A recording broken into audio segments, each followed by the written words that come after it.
How's it going, folks? John here from Harcus Audio. Just going through a little session with a cool drum kit I made up in Superior Drummer 3 using the onboard mixer and this beautiful sounding Periphery Masterworks kick, toms, and this Odor Air control vented 6x14 snare.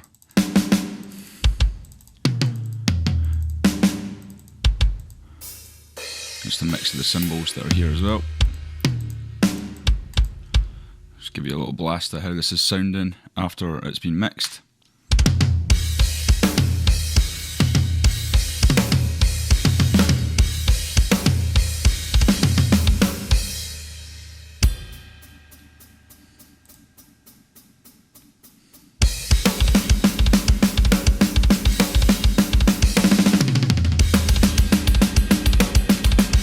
Pretty badass. Got a real big room sound to it. I actually referenced the kind of drum sound off of Periphery's P3 with the kind of massive room snare sound that Nolly captured on that record. It's absolutely beautiful. So I was A-Bing against a couple of tracks off there, trying to get it exactly or similar, that sort of tone. I know they've got the GGD, Get Good Drums package, and I like it. But today's a Superior Drummer 3 kind of day, so I'm going to show you some of the mix techniques I've used to create this drum sound. Okay, so let's have a look at this mixer. It's a seriously impressive piece of kit, and you can get fairly elaborate of exactly what you want to be doing with this.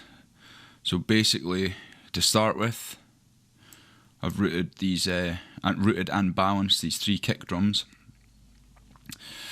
And to give them a bit more punch, I've added the Transient Designer. I don't know what this value is, an attack of 5.55, and just copied and pasted them across these kicks to give them the same consistency.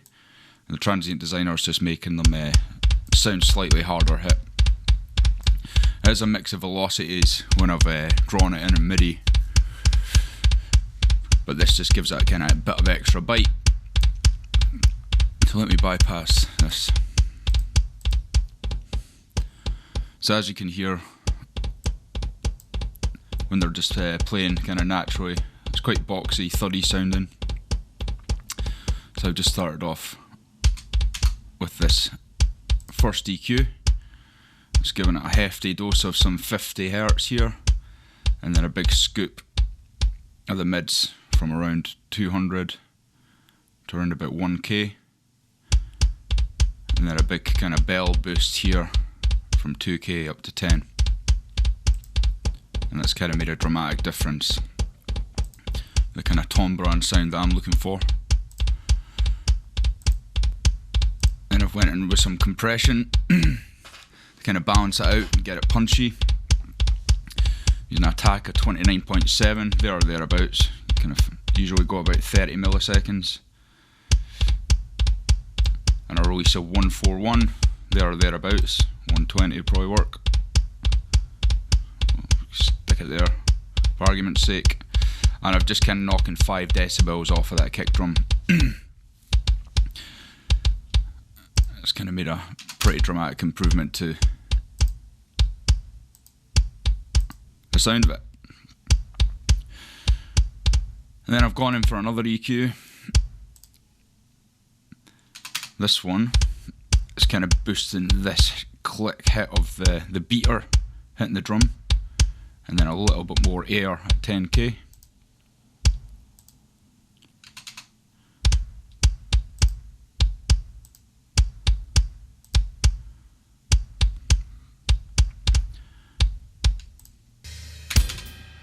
And that's kind of sitting quite nicely in that mix.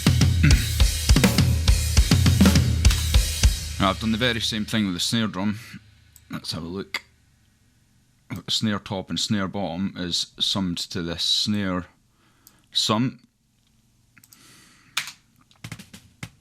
You can hear a little bit of the bleed in there.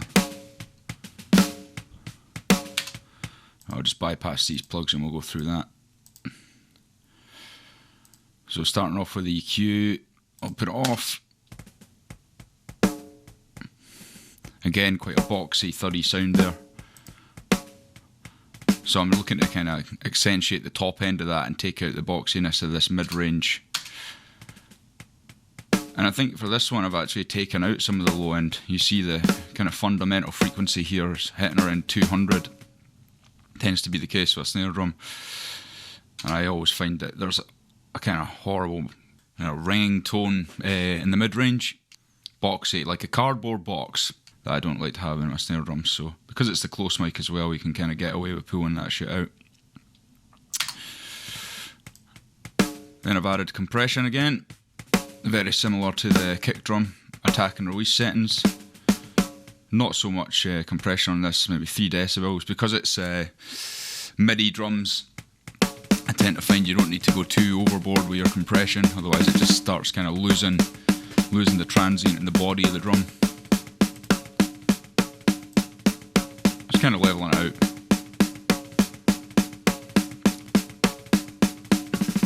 I've got another EQ here.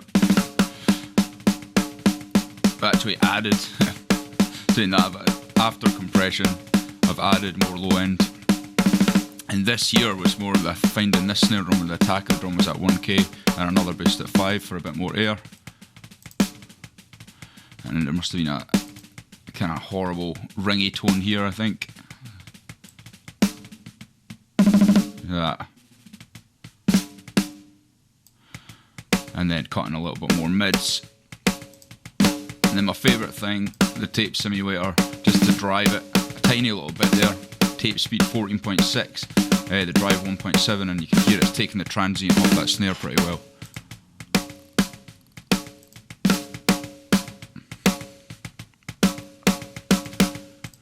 And the kick drum.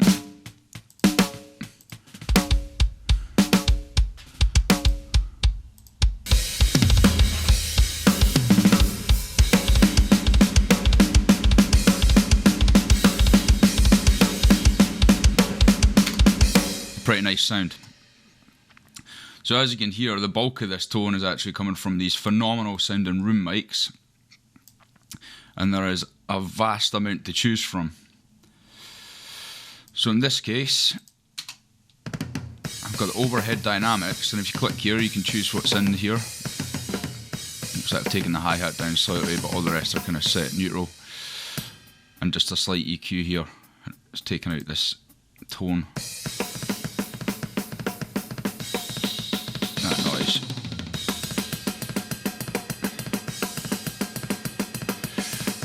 Then on top of that, I used this overhead condenser, which blended a bit more mid-range in with the cymbals. It sounds really nice. I've used a little bit of snare in there just to keep it kind of authentic sounding, but mostly used just for the cymbals to get a bit more body, a little bit of compression.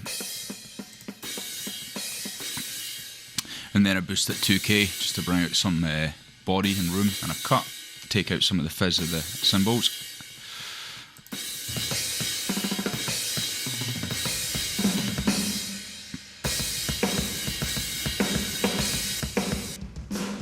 And the big room sound on the ambient mid. So I've just taken the kick right down, punted the snare right up,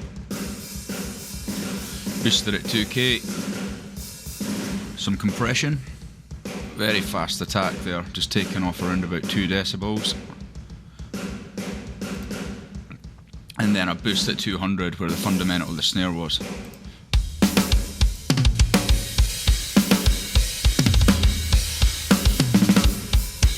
Then I used this pretty flat, no EQ, no compression, just across the board, just to give it a little bit of ambience, this ambient room mic.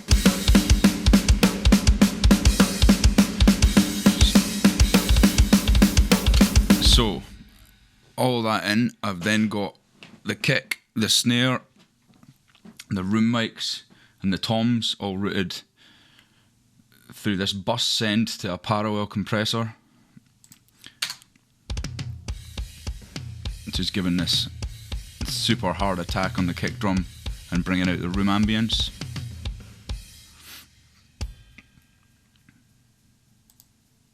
And put the snare in. Can you hear that? So I've slammed this emulation of an 1176 on there. attack of 7, release of 1. Crushing it pretty hard, but I do have the ratio up at limiter mode, smashing it up to around about, what's that, 7-8 decibels. And that's just kind of a blend. These are all just blended to taste. I messed about with these sends just to get a kind of balance till I felt the overall kit sound was pumping just behind it. And as you can hear when I unsolo it, it's not hugely apparent in the mix, but it gives it a lot more body. I'm gonna take it out. Just giving it kind of harder hit and more consistent.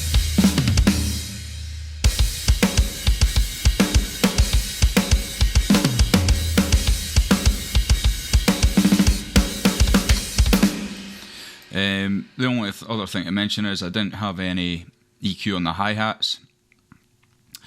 The rack toms, I again used the transient designer.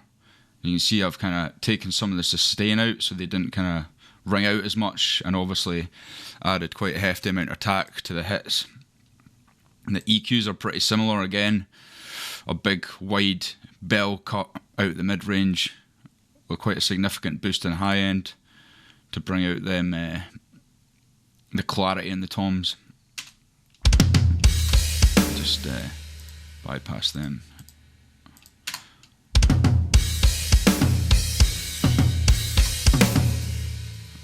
With the transient EQ, and then compression again.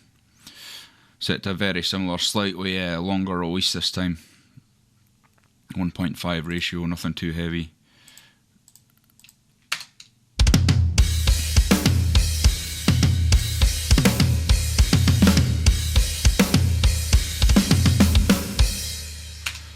Sounding cool. So the only other thing I'd done in here was I sent my snare drum out to its own aux in. And I've got the Slate Digital virtual mix rack on there. I love this guy. It gives such a nice saturation, a little bit of distortion on the snare drum just to kind of round it off a little bit more, adds more body. And this virtual channel strip as well, it's just set to the Brit 4K-G, it's an SSL-G kind of desk channel emulation. And I'm driving these pretty hard. This is just kind of on the hardest hits going into saturation. Take it off.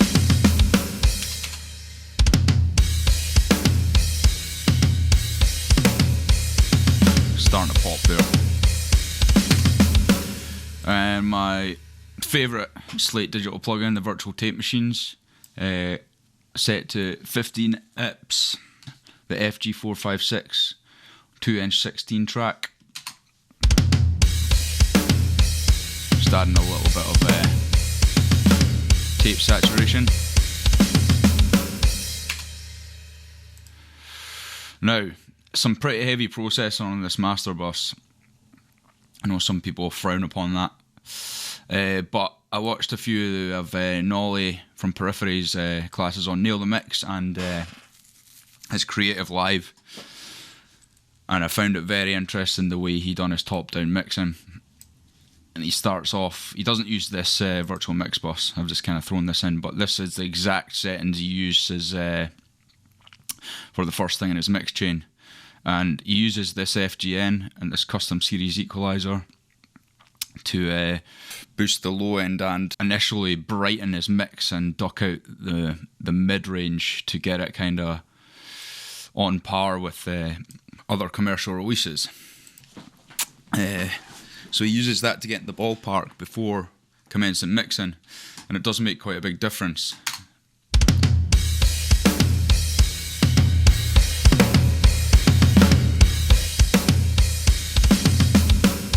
As you can hear, it kind of scoops the tone out, but gives it a nice high end and low end straight off the bat. So I probably should have shown you that I'd done that first, but regardless, if you have a look at that or watch any of Nolly's live streaming mixing sessions, you can copy and paste these settings,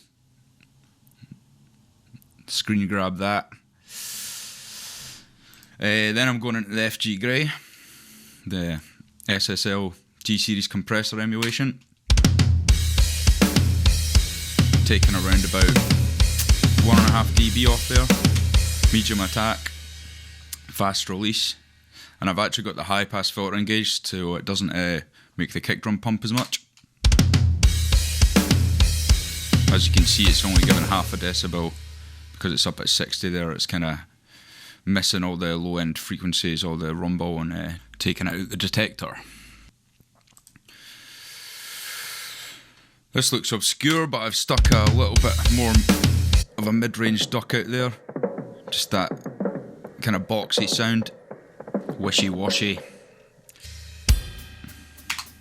The FG Red I've engaged because I love the drive function on it to give it that kind of analog saturation. I think it's probably taking about a decibel off, nothing too major, but it is at a very low ratio, so it's probably not doing hellish much. But again, mostly using that for the drive. And then again, the trusty virtual tape machine.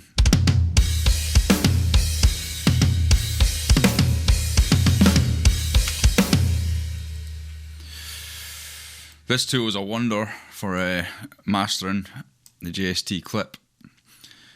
It kind of helps me keep my peaks at bay and clip the mix before I put it into a limiter to bring it up to level, so it's not pumping as much into the limiter.